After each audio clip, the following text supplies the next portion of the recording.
Hello everyone, it's History Behind the Warrior, and as always, welcome back to yet another trailer breakdown video. Today of course, with us doing a deep dive retrospective of that absolutely phenomenal Noob Saibot trailer, as it featured a lot of information and reveals regarding the creation of Noob Saibot, and how the story will unravel in its later stages. So, with that said, much like the previous trailer breakdowns, I will be plucking it apart by how I perceive it to be coherent order, as it just allows me to streamline this video a little bit better and make more coherent sense of the greater narrative. Plus it stops us all from getting a bit discombobulated. But of course, just before we do begin, I do naturally, strongly, and I mean strongly recommend watching those previous trailers, as well as my prior breakdowns, as it just gives more context to what I'm talking about here. And also keep in mind, since we will be breaking down the trailer, there is the possibility that there are spoilers ahead here. So consider this your warning going into things, because this video will be part breakdown as well as part theory crafting, as it will allow us to stitch the trailers together and knit a clearer picture of what exactly is going on here. So with that said, where do we begin? Where does this take us? Well, personally, I believe this takes us quite far into the trailer, during the Bi-Han and Liu Kang back-to-back section, as we do get some flashbacks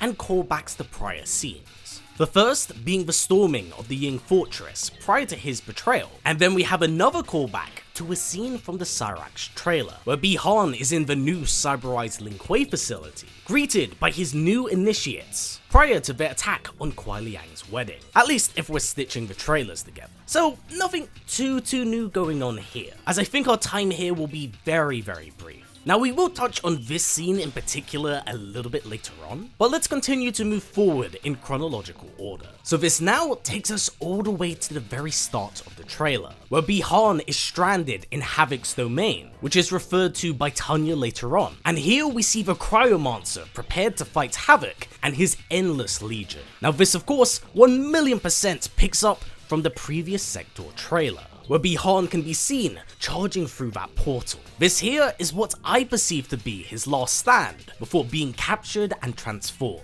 And I gotta say, the balls on this man to ask Titan Havoc if he was ready? Holy shit! Also, I want to quickly note and touch on these minions here, because at first, during prior trailer breakdowns, I believed them to be variants of Havoc, something we did see in the first trailer in a Colosseum. But judging how we are apparently in Havoc's domain, although it's yet to be referenced to by name, I do believe this to actually be our first glimpse at Chaos Realmers, because they share a lot of Havoc's visual design and dress attire. And talking of dress attire, with Havoc not having the Kami Dogus imbued in his flesh, that means that this happens all super early in the story. Also, quick design note on my part. From what you can tell with the Chaos Realmers, they have a lot of extra appendages. More specifically, arms. And I know this might seem like a small thing, but this is actually a design feature and choice that does correlate with Noob Saibot's reveal, something we see in the very first trailer, and something that emphasizes his fall to madness. So this now brings us onto the other segments of this trailer, and I will say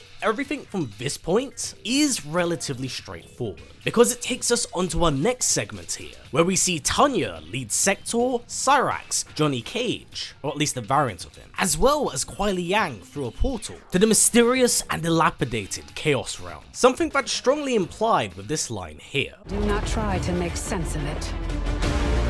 Anything is possible in Havoc's domain. Again, to add context to this larger narrative, following up from the previous Sector trailer, I believe this to be the next big sequence, following the slums of the Chaos Realm, because as you can see, they are joined by this mysterious Johnny and Tanya here, with a very elusive bit of dialogue coming from her. Havoc's will not be done.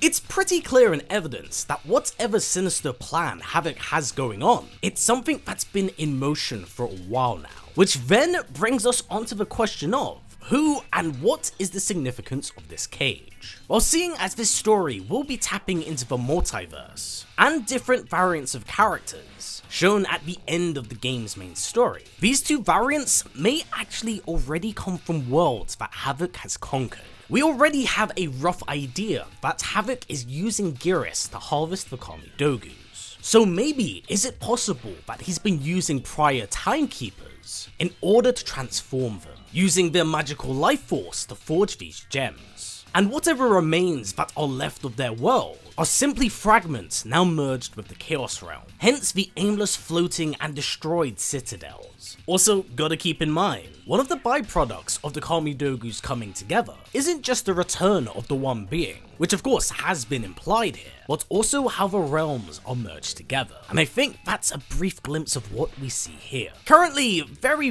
little is known of these two variants. However, what we are able to take away from these designs is that Johnny Cage here seemingly derives from World War I or II, as his military design with the star-spangled red, white and blue kind of gives away what he's about. But with Tanya, this one's a little bit more interesting, as there's a lot to say on the surface level, but very little we know about this version of the character. Somewhat akin to her previous self, this design and version of Tanya takes a lot of influence from her Egyptian counterparts, because there's a heavy utilization of gold in both her armor, as well as makeup and design. All she kind of lacks is actually the bob. Now, judging by what we see of her character and her appearance in this trailer, I think that whatever commotion that is caused by Scorpion and his team is what ultimately gets her attention. And if my theory is correct about the merged worlds, then this is what I believe she decides to assist them, using her own portal travel. Thus, once they enter his domain, it's here where they would encounter Noob Saibot. And I think this segment here is cut up into a number of different shots. The first is Bi-Han entering the scene as a shadowy figure, probably tying back into this scene from the first trailer.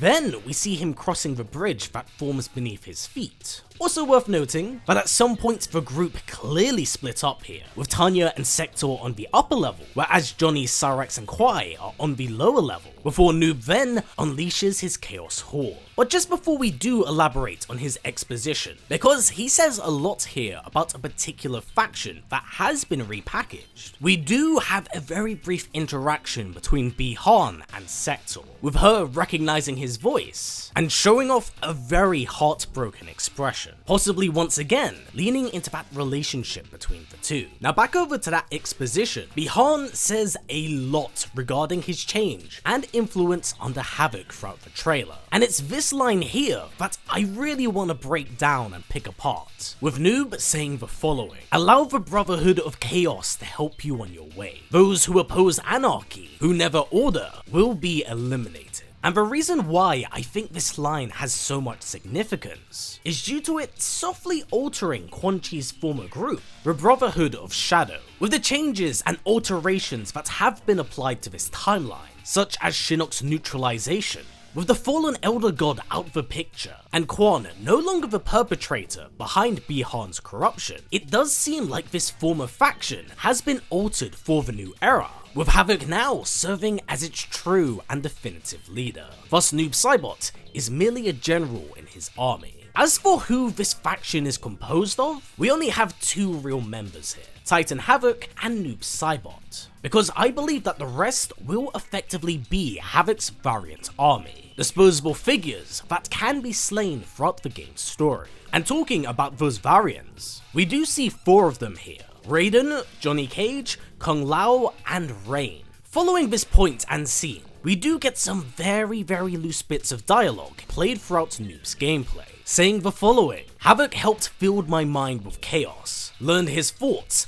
learned his combat." Again, putting a very heavy emphasis on just how drowned he is in Havoc's influence. Again, this could be simply a design choice, but I do think this is audibly reflected in Bi-Han's voice, as it sounds like he's gargling on water as he speaks, drowning in the Titan's madness. "I am no goth, whatever they are." And later on in the trailer, we do get this line here: "Blood spilled today will be yours, not mine." We don't really know who or what this might be in reference to, but if I was to guess from this trailer, it may be the scene between Bi-Han and Kuai Liang here, as we do have them fighting each other once again. Coming off previous trailers, there is still very little context to this fight scene, as we are yet to learn who truly perished at Kuai's wedding. However, the outcome of such events is one that has sent him down this bloody path. embodying the characteristics of vengeance akin to the Scorpion Mantle. So it's here where we once again see the brothers face off, with his Chaos minions battling Kwai's allies. Now there is one moment in this trailer that I do want to highlight, and that's this instance here where we do see the spear go through Bihan's hand,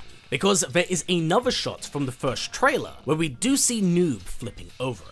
I know some have said that this might be the return of QTEs, but with the base game having lacked this feature, I don't think that's entirely the case. In fact, from the first trailer to what we have here, both are two different angles, thus this may simply have happened twice. I gotta say that the dialogue exchange between the two here really has it so they don't mince words. Your new attire suits you. It is as black as your heart. Watch and learn, Kuai Liang. This then leads to the fight we did see from the first trailer. However, what happens here is a bit of a mystery, because we know for certain that at some point, Havoc's hold over him does break. As for who, how, and why, that is still completely unknown. And from what you can see in the trailers, is that he is working alongside Liu Kang by the end of it, even battling against Havoc's brotherhood. I know some might suggest Sector, but from shots in earlier trailers, it does look like even she turns against him with the Cyber Initiative. Either way, during this final attack and siege at Shang Tsung's gateways, we do get this exchange between Liu Kang and Bihan. This is what you are meant to do. I am not allowed to desire a different future. Your desires are not at issue. It is your methods for achieving them. And there's a lot to take away from this interaction, because these words seem to really resonate with Noob. Now of course, it's quite understandable why this comment would rub Bihan the wrong way, as it kinda sounds like Liu Kang's rubbing salt into the wound, and Bihan naturally doesn't like the controlling nature of the Fire God. But Liu assures him that he's never had a problem with Bihan's ambitions, only that his brash nature does have unforeseen consequences. And you know what, he is right, because had Bihan never gone down this path, he would have never fallen into the predicament he is now, the spawn of a chaotic god. And these words really seem to cut into Bihan. Currently, we don't know if there's another trailer on the horizon, but with everything I've said, mentioned and covered here, there are clearly a few gaps in between the chapters here. So if I was a betting man, I do think we have one more left. So, with that said and everything covered here, was there anything I missed in the trailer or may have glossed over? And finally, what are your thoughts on Noob Saibot and the change of him now as an acolyte of Havoc? I'd love to hear what you have to say, because admittedly, this is a pretty great time for me, especially as a huge Havoc fan. Thus, I'd love to hear what you have to say. For now though everyone, that's been it for me. So as always, stay strong, stay well, and I'll catch you in the next one.